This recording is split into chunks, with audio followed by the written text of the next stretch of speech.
Have you ever been in a situation where you wanted to post something about our organization on social media, but you weren't sure if it was okay to do so? This is coming up more and more frequently as social media becomes interwoven into the fabric of our lives, and it is hard to know what to do. Imagine it's late at night, and you've just read a blog post that makes some serious allegations about our organization's activities. The article makes a number of claims that you know are plainly incorrect, and appears to stake its position on very flimsy evidence. You suspect that it might even have its origins in a competitor's malicious rumors. Do you immediately comment on the post in order to set the record straight? Or do you leave it online overnight for all the world to see? It could easily lead to a long, sleepless night. The good news is that by the end of this brief video, you'll have the tools to confidently make the best choice in these situations. You'll make the right choices for both yourself and for the organization, avoid potential disciplinary action, and feel a whole lot better in the process. The first step in understanding how to deal with situations involving social media is being able to identify what social media is. Social media is any technology that allows us to easily create, publish, and share information across the internet or other public communications networks. We're all familiar with social media activities like blogging, tweeting, and updating our online profiles. But did you know that emailing, text messaging, and sharing photos or videos are also kinds of social media use? Even posting comments, liking something online, chatting on internal networks, recommending a colleague on a business networking site, or editing a Wikipedia entry are examples of social media use.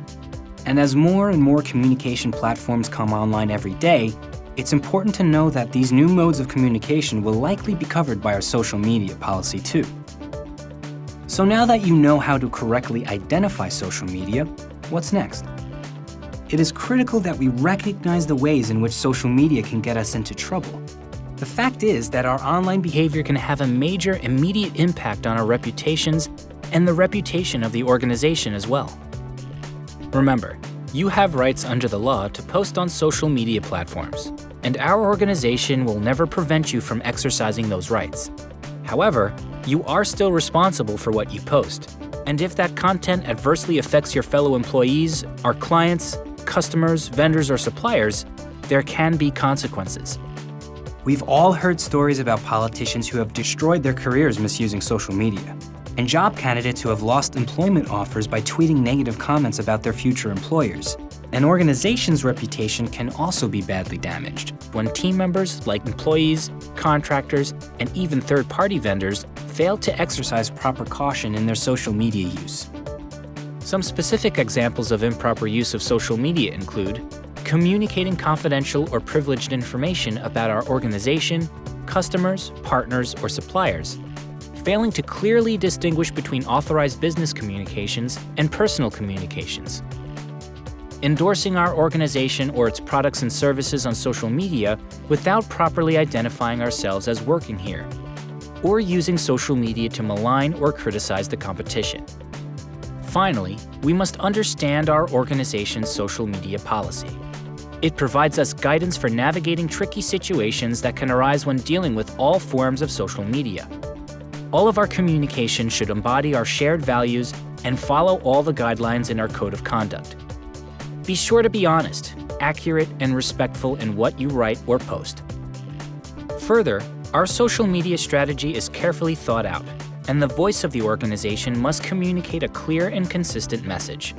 For this reason, unless you are authorized by marketing, public affairs, or other similar group, you should never use social media on behalf of the organization. Getting back to the example of the post you read late at night, it should be clear by now that posting something yourself to set the record straight online is not the right choice. But you should take immediate action. Alert your manager or others responsible for corporate communications as quickly as possible, and let them decide how to deal with the blog post. The situation will get handled appropriately, and you'll get a better night's sleep. Now, doesn't that make you feel better already? If you have any questions about social media use or other compliance issues, please contact our Ethics or Compliance Office. We're here to help.